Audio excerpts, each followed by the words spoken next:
everyone. Welcome to the fourth and final installment of the 2021 Lunch and Learn series. This event is brought to you by IVCC's Rho Omega chapter of Phi Theta Kappa International Honor Society. My name is Grace Kwesi, and I'm the Student Recruitment Specialist at IVCC. I'm here today with PTK Co-President Azeret Levin. Thank you, Gracelyn, and good morning, good afternoon, I should say. I'm just so excited that the sun's out and you guys are here joining us. So like Gracelyn mentioned, my name is Azeret Levin. I serve as the Assistant Director for Admissions, Records, and Transfer Services here at Illinois Valley Community College. And we're really excited that this is a great networking opportunity considering everything that's going on in the world. This is just another way to share information that you might be interested, especially when it comes to education. What does that look like? What will the future hold?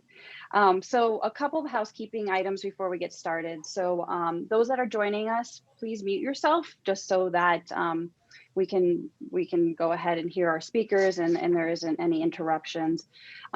Feel free to use the chat feature and I'll go ahead and send something through so you can see that there is that opportunity during the presentation. If something pops up, feel free to send it, and then we have plenty of time to address them at the end. And then just know that the session will be recorded. So, if you missed anything, feel free to access this later. So this is one of my favorite events because it really goes into what the real world preparation of like looking into your education is like. Maybe today's the first day you hear about your future career, or you've discovered something that you've never heard of before. So we're going to be covering quite a bit of ground. So I'm going to hand it off to our student moderator, PTK President Jackie Wilson. Hello, everyone. Thank you so much for accepting our invitation to speak today to all of our panelists for our final PTK Lunch and Learn covering education. Can each of our guests please share your name, title, and organization that you work for? My name is Andrew Warsinski. I am a teacher at LaSalle Peru Township High School. I teach CAD for the Area Career Center as well as engineering for LP. And I'm Tammy Landgraf. I'm the Early Childhood Education Program Coordinator at IVCC. And I'm Janelle Gustafson, and I am an adjunct faculty member at IVCC teaching the intro to the exceptional learner, but I also am a full-time special ed coordinator through LEASE, the LaSalle Putnam County Co-op.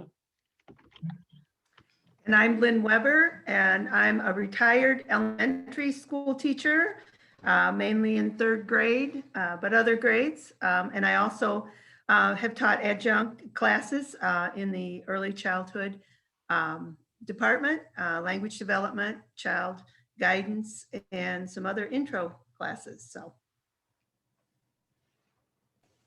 Thank you all for those introductions, and thank you again for being here today with us. As students, we know we're supposed to be working towards professional careers, but don't actually know what the day-to-day responsibilities look like once we actually get there. Can you share a little bit about what a typical workday looks like for you? And we'll start off with Andrew. Yeah, typically my workday starts really when I wake up, which is making sure, well, that's about 5:30 in the morning, making sure that I know exactly what I'm doing for my classes. Each of my classes is its own kind of unique little thing, which actually I'm going to mute myself here real.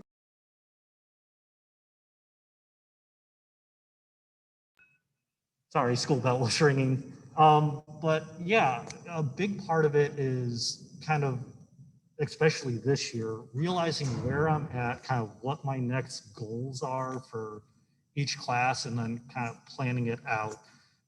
Once I get in, it's a matter of making sure all my ducks are in a row. And especially this year, that's pretty difficult in a high school environment where you have half your students here, half your students at home, and kind of planning around. But then you get through the school day, making sure that you're answering questions. Afternoon is pure, assistance for students. Any student that needs help is able to come in, or I do virtual tutoring. And then it's really getting home grading anything that I have to grade, and making sure that, again, I have everything kind of set up for the next day. It's a constant, where were we? Where did we get to? What is our next step? But yeah, it's not a 9-to-5 job, but it's something that is enjoyable the entire time that you're doing it. My typical workday is, I'm going to give you a little frame for the ECE, what I do, and I'll share that. But I also think you should know that there's an overlap for those who are going to be getting into the workforce. So if you're in working with young children, early childhood is birth to age 8. And so my typical day is, it looks different every single day. I don't do the same thing every day, and neither do people who work with young children. There are some things that I could say it encompasses though. So I have a lot of flexibility with my job, as do people who work with young children. I do student priority, student email, responding to student needs always hits the top of the list. And then I work down from there. So it could be I'm building curriculum, I'm listening to student feedback. There are a lot of different systems that we report out to about what we're doing, why we're doing it, and I respond to those. So a lot of contact with students in various classes, and a lot of time spent building curriculum. So that's a typical day for me. And I would say it's not a, I'm sorry, I would say it is not the same every day, with like, it doesn't look the same every day either. So it's not a start at 6 a.m. end at 6, or start at 8 and end at 5. That's not the way it works.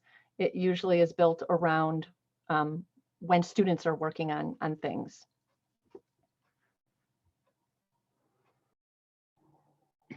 All right, so as a special ed coordinator for LEAS, I oversee 4 school districts and also our behavior school circuit breaker in Peru. As a coordinator, I honestly, every day looks very different.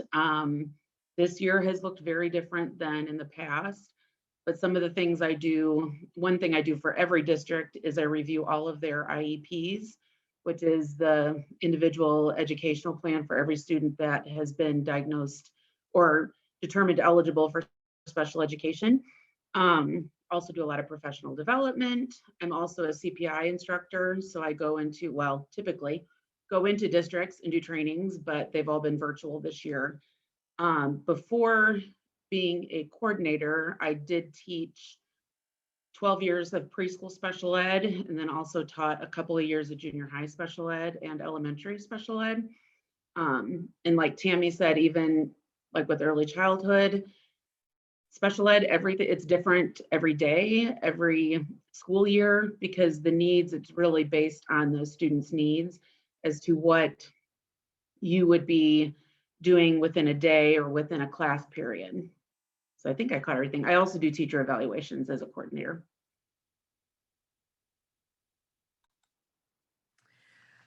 I am a retired elementary teacher, so I have no concept of how this is working during COVID.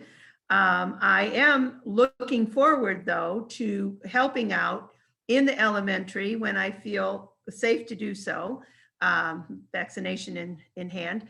And I am very interested as to how students have proceeded through this this long year of not being in the elementary setting and have been doing their work at home. I also have been working with some students as they e-learn.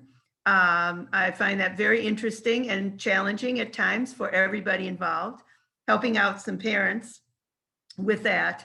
I can give you an idea of what an elementary teacher is like, and I can echo what the other all the others have said, and that is that no 2 days are the same. No matter what age child you teach, every day you go in and you meet the children at their level, and you do your best to work with them and educate them to the best of your ability. I also very much enjoy teaching at the IVCC level, because that gives me an opportunity to share my experiences as a teacher with those students, especially in the child guidance program, where I can maybe give some ideas as to what to do with different behaviors of children, and et cetera. But I kind of represent the elementary and I did teach online, and it's very different for someone like me who has taught many years in the classroom. It has its pros and cons, of course. So. Thank you. And our next question is, what made you decide on your respective fields, and what did your college path look like? Mine's a weird one. I actually decided to go with technology and engineering education off of taking a single class at ISU where I graduated. I went for education. I found out that I really wanted to be a teacher working at Sears Automotive out here in Peru, and being able to teach customers how to care for their car so that they stop coming in and have to spend, $50 for me to replace a headlight. Now they can buy a headlight, replace it themselves, and just the appreciation that I got for something that small was always a great feeling. But I decided to go into education, wanted to go math and science. I took a single class, technology or educational technology, thinking that it was going to be about teaching with technology. No, it was about engineering. And I absolutely fell in love with it as soon as I did it. Hands-on, not dealing with the same problem over and over again. There's no formula in engineering on how to do something. And kind of going through that was amazing. On the flip side of it, my college path, it took me a long time to find that. I'm very honest with my students. I failed out of Southern Illinois twice because I was in something that I wasn't enjoying. I had too much freedom. It took me getting laid off at Sears for me to finally realize that I wanted to better myself. And as soon as I found something that I really enjoyed and I loved, I haven't looked back a single day since then, even with everything that's going on. This is still an amazing opportunity for me to have.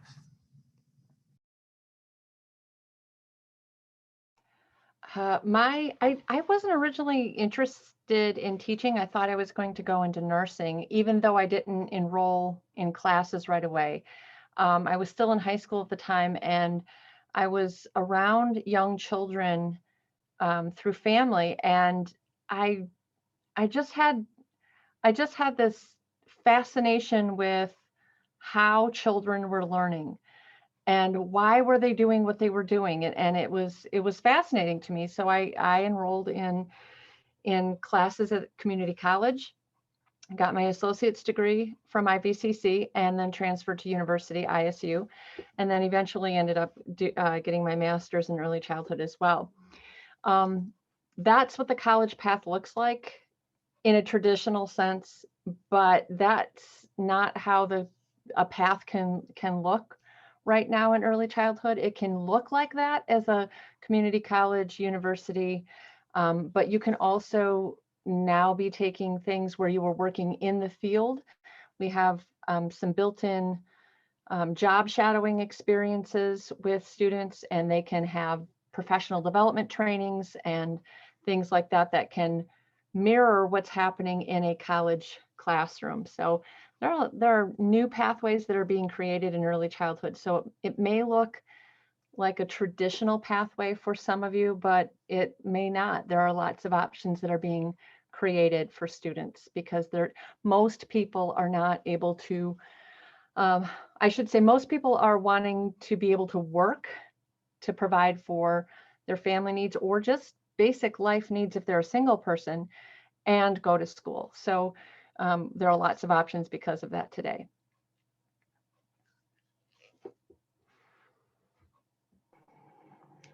And I actually, from a young age, knew I wanted to work with young kids.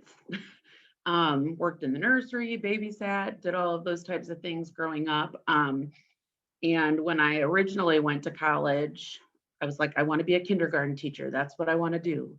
And that's the one grade I haven't taught. So, but still love young children. That's my absolute favorite. But so my bachelor's, I received in early childhood and elementary ed a long time ago. So like the different grade levels for certifications were different at that time, and I was in a different state. And I had done a little bit of work with students with special needs. And as I was struggling to find my first public school job, I was like, ooh, maybe I'll go back and learn about special ed. So then got my bachelor's in special ed with an emphasis on early childhood, and did that for a while. And then I was like, ooh, I've always loved to learn. And I'm like, oh, maybe I want to, be an administrator someday. So originally went off on a path of trying to get my PhD, which ended up with an EDS. And then being here in Illinois, I went through Aurora and got a second master's for my principal endorsement so that I could become a special ed coordinator. And so that's what I'm doing now. So sometimes I'm like, oh, wow, I've like jumped all over. But my husband's like, no, you've been in education the whole time. You just kind of changed your focus, which is true. So I have no regrets on that.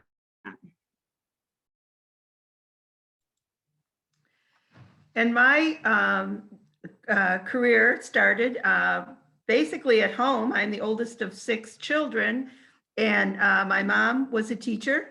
My grandmother was a teacher, and I'm of the generation that there weren't near the opportunities as there are now.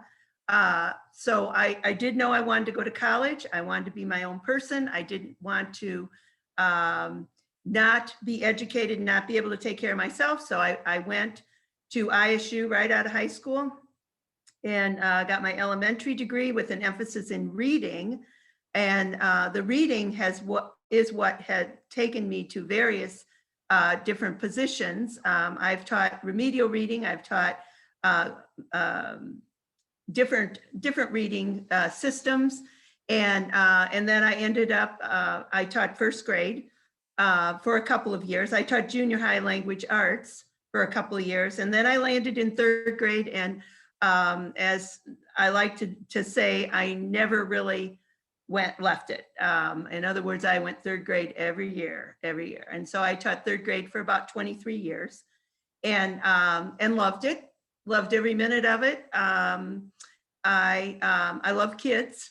And I think that's what the deciding factor has always been for me, is that I enjoy children, still enjoy being around children.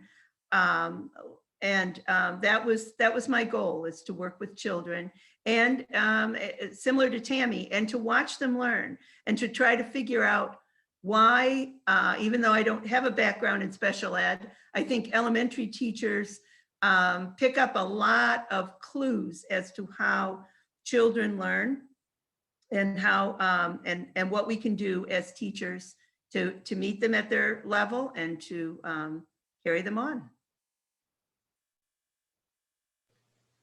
Thank you so much. Our next question is, what do you wish you had known before starting this career trajectory? If you were to do it over again, what would you change? I think the kind of simplest answer at this point in time is that we would have something like this happen, with having to do a lot of hybrid and remote. In high school, we're not really built for doing classes online.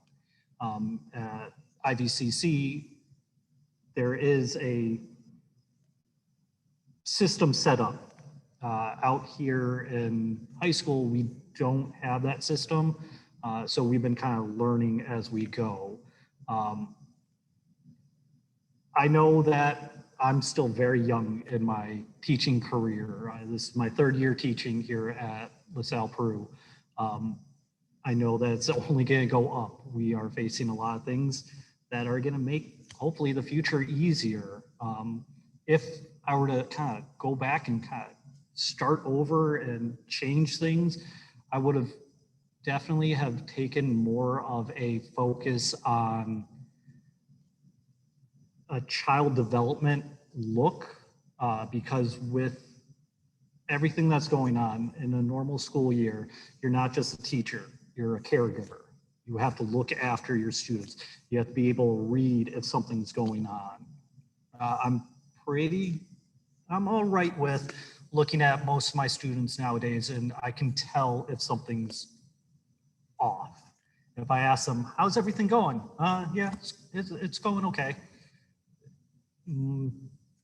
Something's not going okay. So now you have to go in and look into what's going on. You can't outright ask them, what's wrong? Why are you so upset? You have to kind of move around it, especially when you have others around. You have to figure out ways to deal with their emotional and mental health more so than their educational, future. Yes, I care if my students do well in my class. I care that they understand the content and they do well. But I'm more concerned with the fact that, Johnny over here has been kind of quiet when he's normally a very talkative, active person.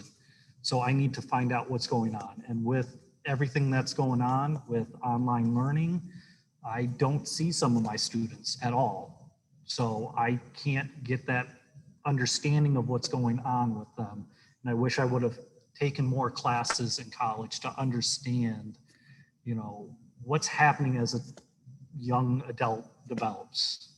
In high school, you've got kids that are brand new into high school, freshmen, they're still young. Then you have some kids in their senior year that are full-grown adults at this point. And you have a mixture of everything in between, and being able to kind of handle each emotional issue that pops up is something that I wish I would have taken more time to learn and understand. What's interesting about this question, the first part of this question is, I get to now teach the very things that I wish I had known, which is pretty cool when you're influencing the next group of teacher candidates. So the first thing I would say, and I do say to students, is how do you take care of yourself? How do you take care of yourself, and how good are your boundaries? Because many times when people get into education, we carry it like it's a badge of honor that we're so self-sacrificing, and we give, and we do. But those who are able to maintain and thrive in this profession are those who know how to take care of themselves while doing those things.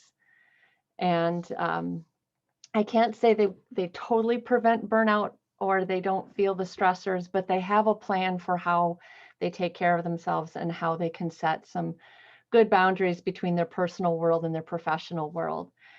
And if I were to do it over, what would you change? Well, I wouldn't change anything about the early childhood side of it and what I learned, but I would say that we are now just discovering what people should have been hanging on to forever, which is everything that is happening, that we're seeing happen in the world today, has always been influenced by those early years. And that trajectory, so that profound impact in terms of advocacy for early childhood. So every time we look at funding streams, whenever we talk about policy, whenever we talk about education, really hanging on to. So in terms of changing that, I would change the perception of early childhood, that I would get rid of a lot of the myths that are connected to it. So, and I do that in classes. So I guess I get a chance to do that.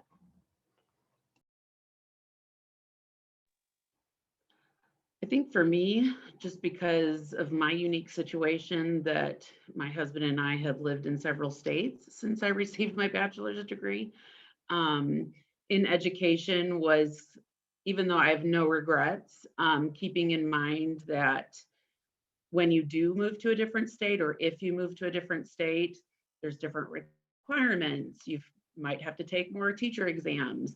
I feel like I have taken so many teacher exams in in the different states that I'm like, do you really need to test me anymore? But anyway, so that would probably be the one thing I wish I would have at least had in mind. Not that it would change anything for me, to be honest. If I were to do it over again, honestly, I wouldn't change anything, because I feel like every experience that I've had, every type of classroom I've taught in school, it has all helped me feel like I have a better overall understanding of students and experiences that I can bring to each place that I've been. So I really don't have anything that I would change.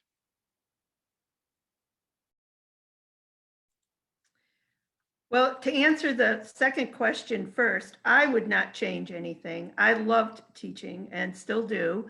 I think it's fun, and I've always tried to go in with the attitude that if I enjoy it, I want to share that enjoyment with the students, no matter what age I teach. That being said, what do I wish I had known? Well, if I had had any idea how fast technology would enter the education field, I might have said, this is not for me. I am not that good on a computer and can do it once and forget it the next time I try to do it. And that's very frustrating for me. On the other hand, I probably had no idea when I got in education that it would move as fast as it did. Another thing that I can think of is I had no idea how much, I hate to use the word trauma, but how many children come from difficult situations. I was blessed, and I was pretty naive until I got into, I started out in junior high.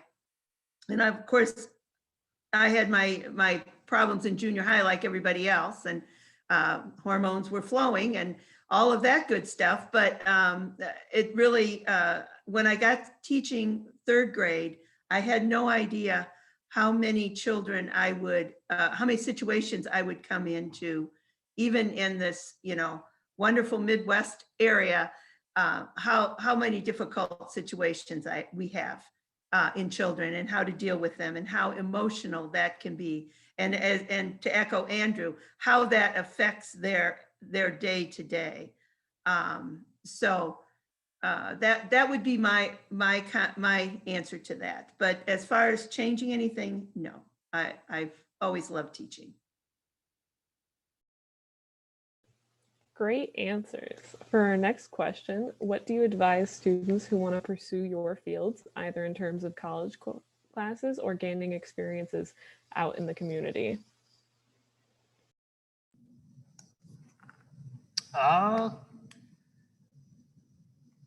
My advice, especially when it comes down to college classes, you're all at IVCC right now. I graduated there, and it was wonderful. The ability to take a whole bunch of different style of classes, find that one thing that you are extremely passionate about.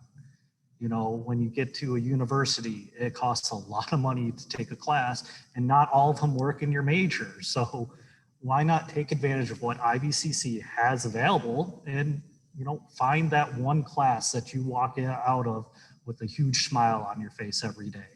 It shouldn't be a job. This isn't really a job. I get to come into my classroom and play around with technology, interact with students, and have them, build something and see that, wow, I did it kind of face that pops up. Gaining experience out in your community, look around you, see what's happening, see where things are kind of falling short.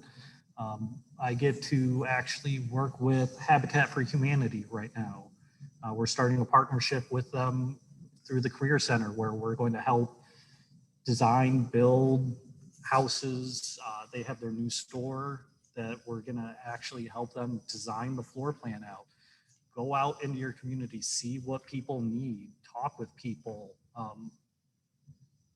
Put in time for community service if you can. Doing something like Habitat for Humanity is great. You get to interact with people, you get to see people in different living conditions.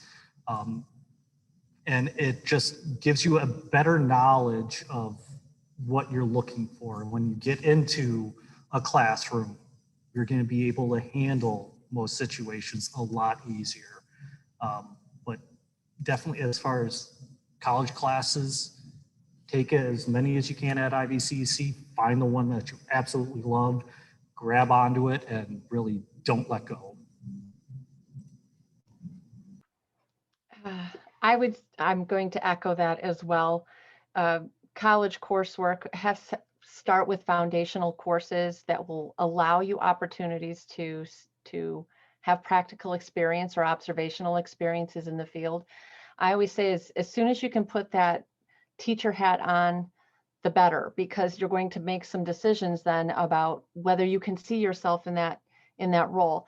Some students who take intro to ECE will say, you know, I had some observation hours and this isn't what I want to do, or it confirms what they want to do, or they see something that they don't like and they think and they want to do differently.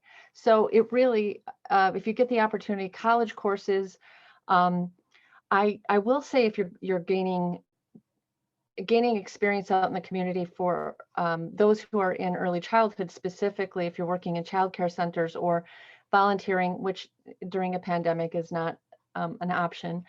But if you're looking at that pathway, then you want to get volunteer hours, and they allow that to happen as well. So anytime you can get, I would say, pay attention and connect yourself to the people who you want to be doing what they're doing. So if don't stay in classrooms where you are seeing things that you may not want to replicate, because we sometimes tend to hang on to some of the things that are happening in those classrooms, and we don't want to continue to do that. So until you find the right fit, keep moving around and gaining some experience in the workplace. And then definitely connect with your instructors. They are there to help guide you and share with you the directions that you can go or the things that you can explore. Gosh, I don't feel like I have much to add to what they both just said. I do think as much as possible when you're like, oh, maybe I want to do this, or maybe I want to do that, when we're not in a pandemic, to try to go volunteer at a school, you know, or a grade level. Because honestly, like I said in the beginning, from the get-go, I was like, I want to teach kindergarten. That's all I want to teach. And even though I love kindergartners, I've found things about a bunch of grade levels and abilities that I have really enjoyed. And I did go to school with some people that we got to our last class in our student teaching, and they're like, oh, I do not want to do this ever, you know.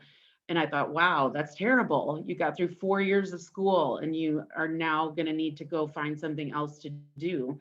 So the earlier to be able to experience some of that, I think is good, because you want it to be meaningful. And I think the biggest thing is you want to enjoy what you do. Nothing you do is going to be amazing 100% of the time, but if you have a passion for it and you enjoy it, then it makes it much easier to go to work every day and to keep that passion going.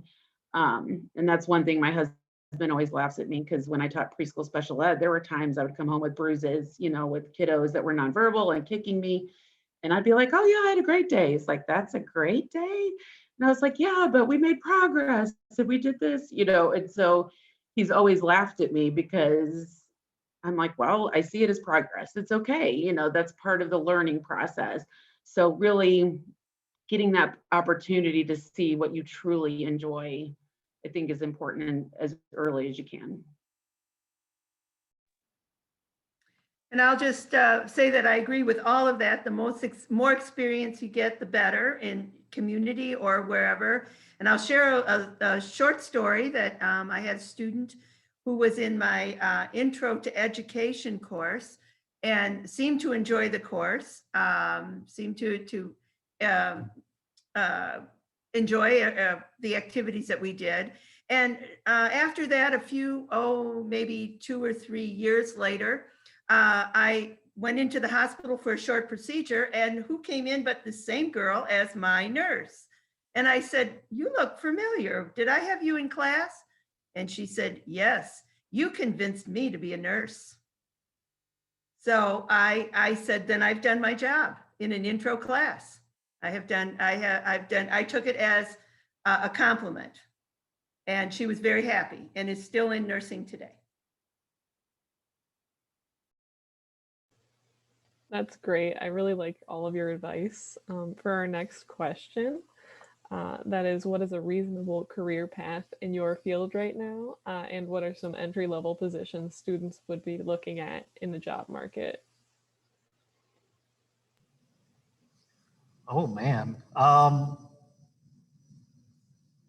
Reasonable career path as far as high school education, especially in the trades. It's really being in here teaching. You can go on into administration and things like that as far as a path for your career to follow. But honestly, I have no urge to move in that direction anytime soon because it's too much fun here. You know, I don't want to sit in an office. This is sitting on a computer all day, talking into the camera is actually kind of slowly eating away at me. I love getting up and interacting and moving around my classroom. I can't imagine sitting in an office all day. Entry-level positions, honestly, you can actually volunteer, yeah. As we were talking about earlier, you can volunteer inside of a school. More time that you kind of spend in there, the more time you see what's happening and learn from experienced teachers, the better you're going to be. Kind of moving along with that, once you get college experience and you start to get your teaching certificates, you can, if you really want to, go into subbing. Subbing allows you to actually see all the different styles of classes, because you may be in math one period and then the next period you could be in a chemistry class, and then you could be in a dance class. You know, you get to kind of see a wide range of things. And I will say this and kind of plug technology and engineering and education. ISU is the only school that allows or has that degree, career and technical education. The career path here is pretty much endless because there's one place that all the schools in Illinois really look to for teachers to teach this. Otherwise, they have to get people out of industry, which is typically pretty hard. But, you know, outside of that, getting into school as a volunteer, even helping a teacher at IVCC, ask them if you take in a class and you've passed, hey, do you need a teaching assistant? I was lucky enough to have one of my students 2 years ago act as a teaching assistant in one of my classes, and now she's on her way down to ISU for education, and seeing that kind of path is amazing. So yeah, volunteer, that's going to be the start of the path. Reasonable career path for early childhood education is, I would say there are so many on-ramps and off-ramps. You could have zero college, zero work experience, and early childhood childcare systems will gobble you up immediately. Regardless of when you get off that ramp, whether you have a credential, whether you have a couple of credit hours in early childhood, whether you have an associate's degree or a bachelor's. Pay is connected to each of those degree level attainments though. And so obviously the higher that you go with your degree, the more opportunities that you have. So you open more and more and more doors for you as you continue with your education. I will say that I say it's early childhood is birth through grade 2 or age 8. And so those entry level positions are, I did say, they're lower paying. And so we always want students that have something where they can build on what they have. So students can, I would say, I recommend students start at a community college. I don't recommend that they start in the workforce, only because we want to have students get a foundation in developmentally appropriate practice and understand why they're seeing what they're seeing in and around children. And so once they have that start, then jumping into the workforce is really helpful, because they can measure what's happening in that workforce and implement some of the things that they've learned in those courses into the workplace. And then, of course, it's not just in the education system. We're looking at early intervention as well for early childhood. Early childhood special ed, that we have an embedded endorsement in the ECE bachelor's degree, which is a 4-year degree. And so that's just a part of the degree. So it's built in. You can work in special ed, you can work in preschools, you work in kindergarten, 1st or 2nd grade. And it just depends on the path that you choose. As far as special ed, we are always looking for good special ed teachers. There seems to always be a shortage of those. I was actually just talking to a fellow coordinator this morning about the need for more individuals that are deaf and hard of hearing teachers. That is an area that is very few and far between to find quality educators that have that endorsement. So that is definitely an area of need, but truly anyone going into special ed, any quality special ed teacher is needed. What's cool now that this is my 8th year teaching the exceptional learner at IVCC is that now some of my districts actually have some of my students that I had in that course when I first started. So that's been pretty exciting. As far as entry level positions, there's always a need for quality paraprofessionals, and there is some education required and endorsement, but it can be a stepping stone. I did that for a while when I was working on my special ed degree, and it was very beneficial to me because I really felt like I learned a lot, kind of like what Tammy said, what to do, what not to do. And even like Andrew said, sometimes even substituting can, first of all, get your foot in the door. You can quickly find out maybe what grades you would want or not want to be teaching, what types of schools you want to be in. So a lot of different ways to consider working into that education market.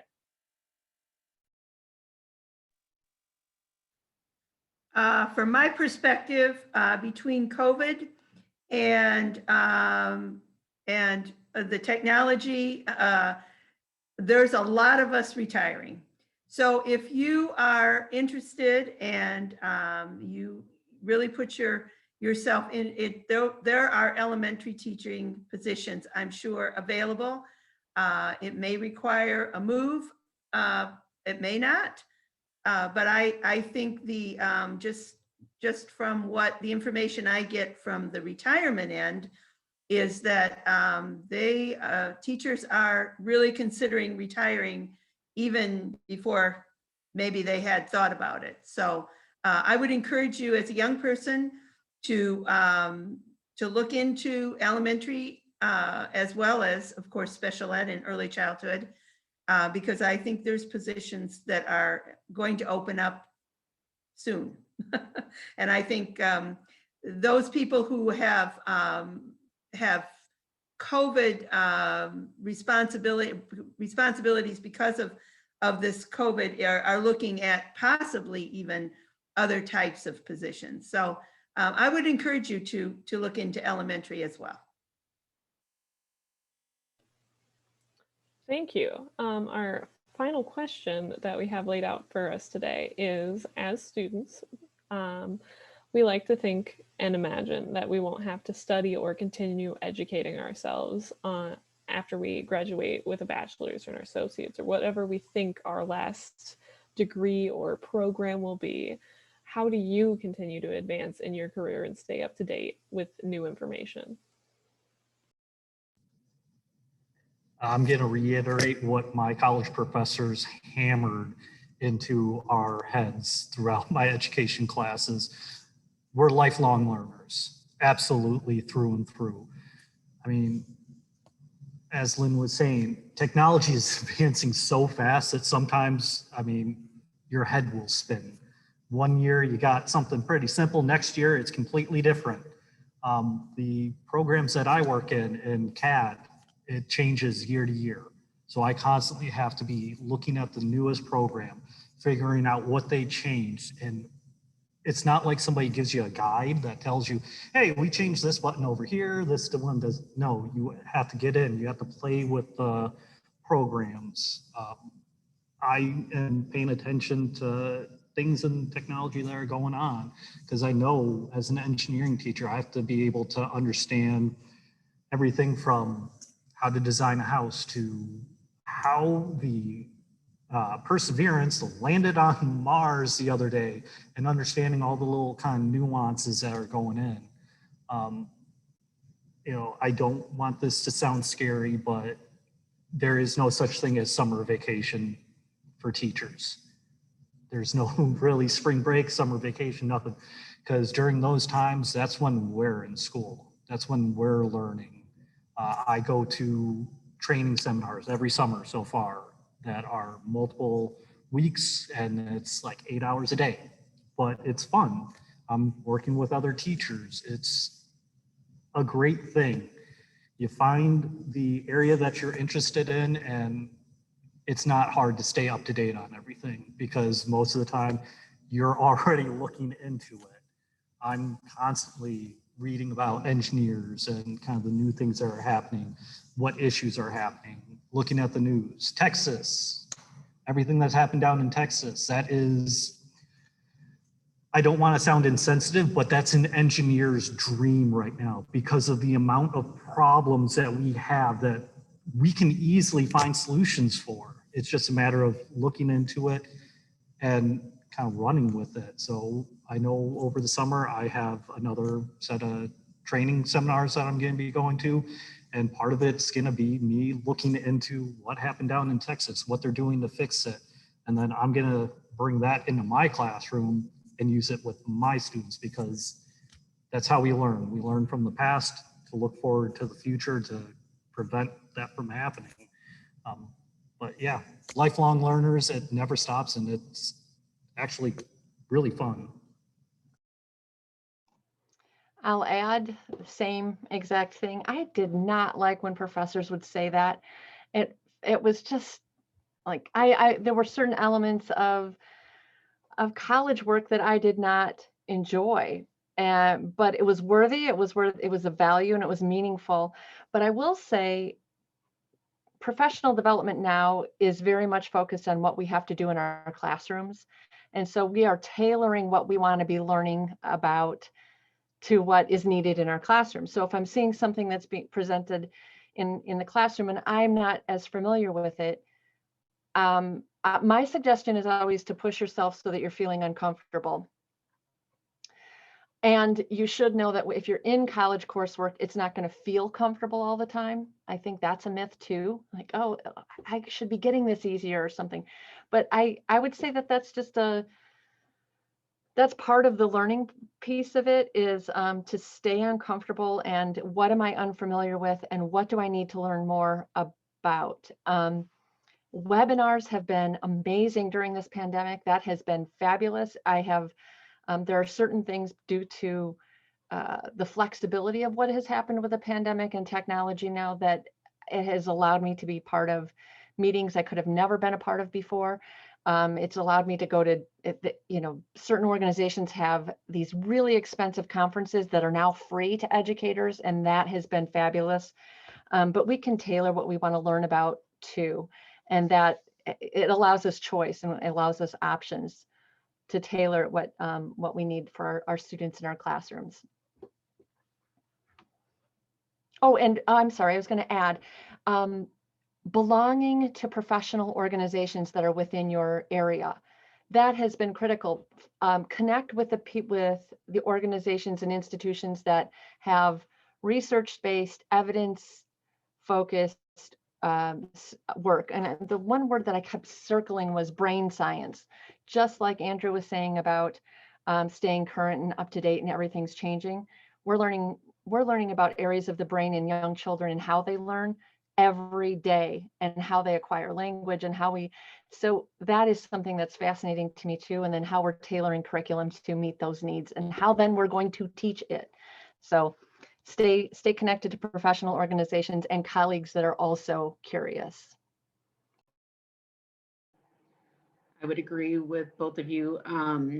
The whole lifelong learner thing is so important, especially in education, and particularly in special ed, because laws change and different requirements change, best practices change. Some, over the 20 some years that I've been in education, they've stayed the same, but some have changed through the research and finding different things.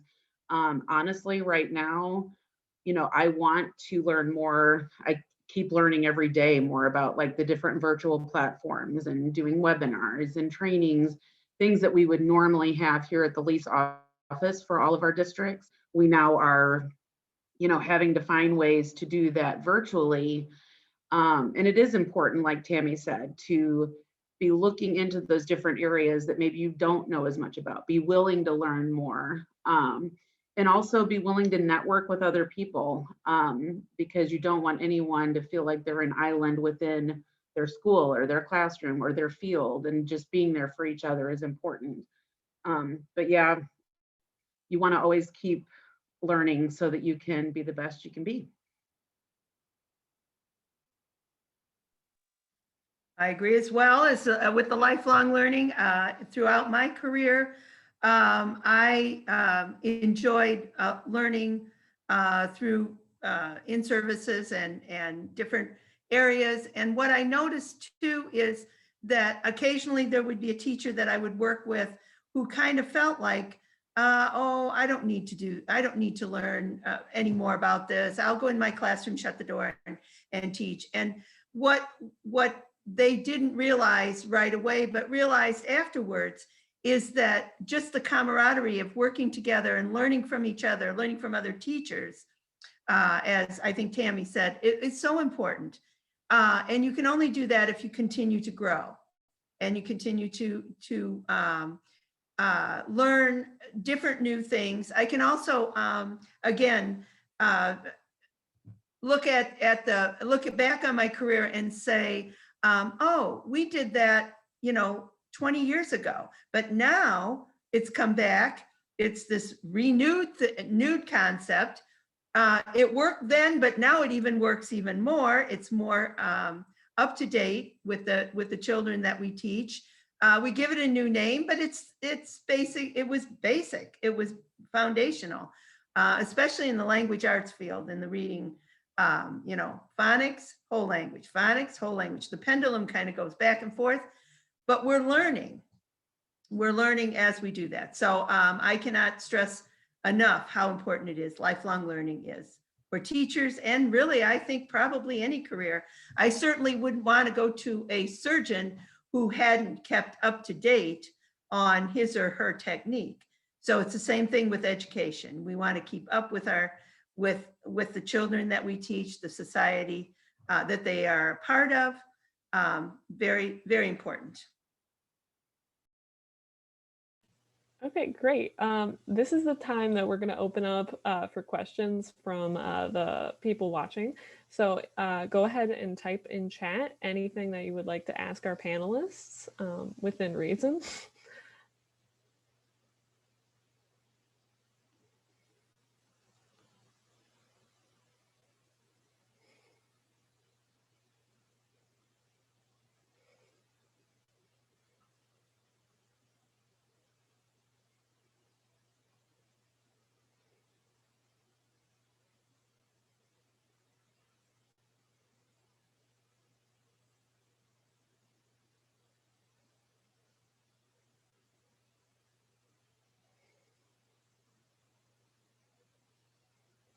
Well, in the interim, I will just ask our optional question of the day, which was, how has COVID impacted your average workday? Is there any long-lasting effects on your industry and how you perform in your job? That almost kind of feels like a joke question. Sorry. COVID has absolutely. Let's go with this other question. We did have one come in the chat. How do you keep children motivated in the classroom? A lot of it is encouragement. Unfortunately, in high school, a lot of students don't have as much responsibility for themselves as you do in college. So when we're not able to kind of be behind them and encourage them and kind of poke them with the stick a little, it's a lot of talking to them, trying to understand what's happening, going, okay, you know, how about we, instead of it being this big of a project, let's shrink it down here. Let's start out with this. And if they go with that, then the next time you expand it just a little, and then you expand it just a little, and you keep kind of adding a little bit more and setting your expectations for them higher. As they grow, they'll see that they can do it and they'll keep pushing themselves. But I'd say probably the most important thing is never go, that was a bad project. That was a horrible idea. How could you do that? It's always, okay, that didn't work. What are we going to do next time to change that? So it's always positive, never negative. I'll just give a really quick answer here. This is to Kat. You had the question, right? Specifically, I will say that I believe motivation is an internal piece. It's not an external. So a lot of times we're dangling carrots in front of people thinking that that's motivating people, and it really isn't. That's an internal thing. And as educators, I see our job as observing the people that we're working with and the children that we're working with and identifying what motivates them so that we know how to interact with them. So a compliment, like one of the things, I'm not motivated by like plaques on a wall, but somebody else might be, right? And so it wouldn't be a motivator to me to say, oh, I got this plaque on the wall, where somebody else would really want to be working for that plaque. But knowing what motivates someone else, we really have to pay attention to. We're going to be talking about that in one of our classes too, Kat, with young children and how you can identify motivators in young children. But stay positive and pay attention to what motivates those children so you know what feedback to give to them and what curriculum to build around them. Along that too, I think it's important really, as we've talked about, that social emotional piece, because some students, even at the high school level, they've not had that lifetime so far of having support at home. And like Andrew explained, like giving that support and trying to help them see that they can succeed at something really can help motivate. It doesn't always work, but really making sure we're meeting those needs at the social emotional level, especially right now during COVID, is so important.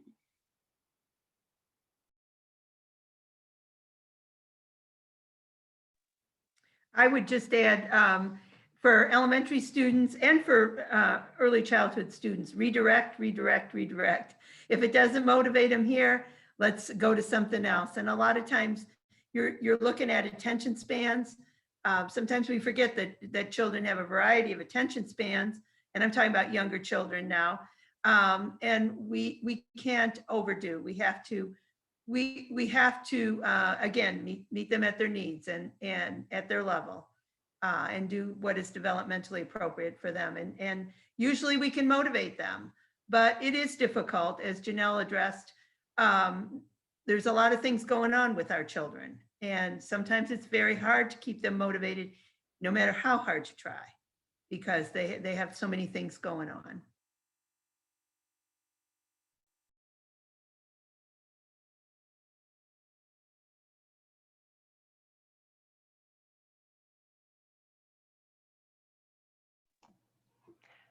Can I jump in there and answer that, Kat? The question is, how do you give students a response when you are unsure of the answer to their question? I think my favorite response is, I don't know, let's find out. And then work together to find out. I have an entire series that we're going to be talking about of how to talk to young children so that they think. And we've removed a lot of the thinking for young children, which then translates all the way through school systems. We don't give opportunities for children to think or fail. And so we offer obedience or not obeying, behaving, not behaving, but we don't offer children the opportunity to think through, why didn't this work out? And it prevents children from problem solving and thinking. So I don't know. Let's find out. It's a great answer. Just to kind of piggyback off of what Tammy said, yeah, the big part of it is, why don't you go look it up? That's not the correct way. It has to be, let's look into this together. If it's something that's a little bit more complex, hey, I'll look into this part of it, you look into that part of it, we'll come back together and we'll tell each other what we found out. It's not your job, it's not my job, it's our job. And that kind of gets the answer to stick a little bit more in their heads. Thank you so much for all our panelists and everyone who joined us today. All the great questions we had and all the conversation. You really could tell this was an education because there was a lot of back and forth conversation between collaboration and everything. Thank you again for joining us for Phi Theta Kappa's Lunch and Learn with IVCC. All these recordings are going to be up. Just go ahead and check at